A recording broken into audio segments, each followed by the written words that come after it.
Breaking news! Ladies and gentlemen, VCU is now booted from the tournament due to COVID-19 protocols, contact tracing. How do you guys feel about this? We figured this could have been a possibility. This could have happened with them continuing the tournament with the pandemic, which we're all excited that the tournament's going on because we have some fucking sports to watch. But how do you guys feel about this? I saw someone on Twitter ask, why didn't they just have backup teams lined up? Subscribe on YouTube. Obviously, it really sucks about having the VCU, but I don't think necessarily they should have had those teams because that's more of a chance to get COVID and spread it. Just let the team move on. I will say though, if it gets to the Final Four and a team gets COVID, you really gotta delay it because no team should move on to the championship game because of COVID. But as for right now, it sucks. Go Ducks. I'm sorry to the VCU Rams, but the Ducks gotta move on. Well, I want to know why they just didn't plan better to begin with. And I'm not saying have backup teams lined up. I'm saying why couldn't they just play every single conference tournament in Indianapolis, knowing that the tournament's going to be there anyway, and you're having all these teams travel in from where they were to Indianapolis, which really increases their chance of getting the virus. I also want to know why they just didn't put everybody in a bubble and wait 10 to 14 days to play the tournament. I just hope it was by accident or some way, and somebody just wasn't just not following the rules.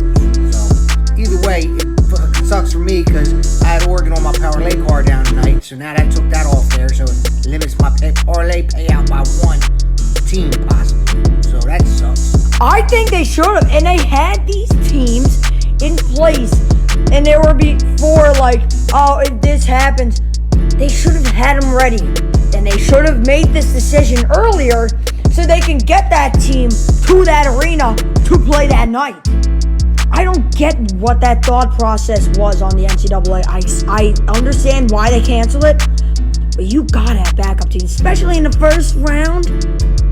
Disgrace. What exactly was the exact protocol to kick VCU out of the tournament like that? I mean, was there a player or players that left the premises like unmasked, or were they somewhere unmasked when they were supposed to be masked? Or was it a positive test within that team? Because if it was a positive test, that'd be really frustrating, considering that COVID tests aren't 100% accurate. There's always false negatives, false positives. They didn't say it was going to ask for something like this to happen. I don't like backup teams. And little man and everybody else who thinks backup teams, you ain't earning. You ain't earning. If a team gets sick or something because of the pandemic, because of the times we're in, VCU earn their bid to the championship. If because of a pandemic they cannot take part in that game, next team moves on. No backup team. You don't get no free ride, no free chance at you didn't earn your fucking role. I'd rather VCU there and forfeit because they earned. So Johnny, the problem with them doing a bubble style is that now you have to deal with these kids possibly missing classes, so on and so forth. You still need to remember that they're student athletes. Student first, then athlete second. It sucks about your parlay cards every month because I know that you be hammering out some bets, bro, and you get to the bag. And it sucks that happened to you, man. I want to know how that ends up and how that turns out for you. This is the process. This is the best that I feel like they could have done, honestly. But Robbie, let's just think about this situation for a second. What possibly happened with VCU to get them thrown out of the tournament? If it was like breaking a rule on going into an area unmasked when you're supposed to be masked, honestly, these college students, they're not being paid to care. Like, they're not being paid to be obedient to the rules. Plus, it's easier to catch up on academics when it's all online anyway. Well, you're using words like thrown out of the tournament. They're not thrown out of the tournament. They had a, whatever the case is, the violation, the protocol, whatever, they didn't, if they didn't follow the rules, then you forfeit your game. You're not being thrown out. You did it. If someone got sick by accident or happenstance, part of the protocol is you can't play. So you're not being thrown out. It's no contest. You can't play. You can't get other people sick. It's funny, well, you don't blame the NCAA. You blame VCU, their head coach who can't control his players. So it's not just contact tracing. Evidently, they got 5 players that got it. Probably means, I'm going to assume they were sneaking girls in.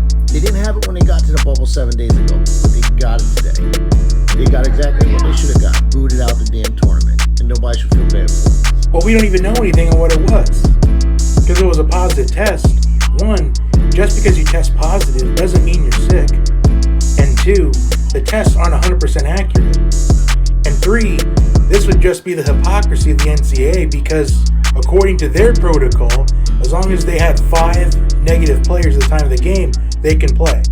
I'm going to come from this from the medical standpoint because that's the field that I work in. So when we were podcasting about the NFL season, COVID protocols and rules and teams not following them and having a bunch of outbreaks, me and John's take on it was, as soon as you lose, you should be taking into a contest. I feel like the same should go in the March Madness brackets. I don't believe in backup teams. You didn't earn your place there. I think they're handling this the best that they can.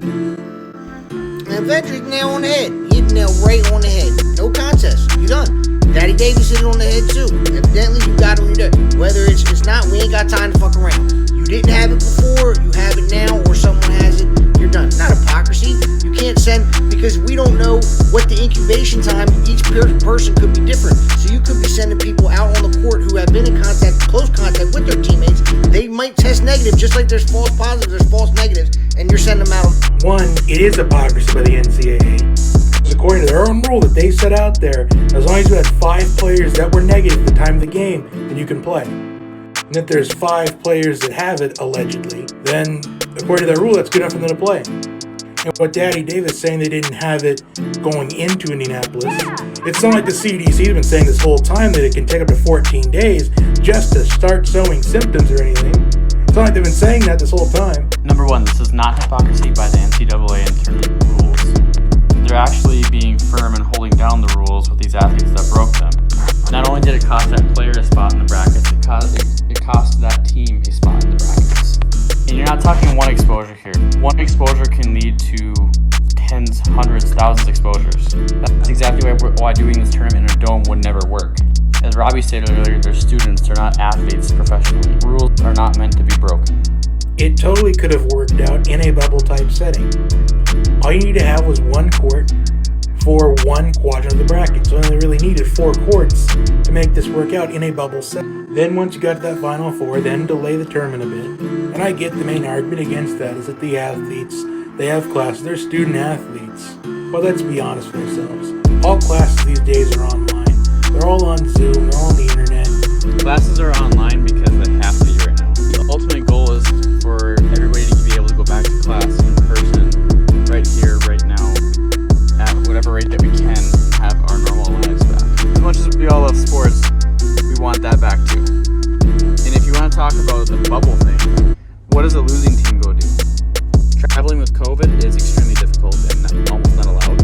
And also, if they're not really paid to care, then do you think they're going to quarantine when they get home anyways?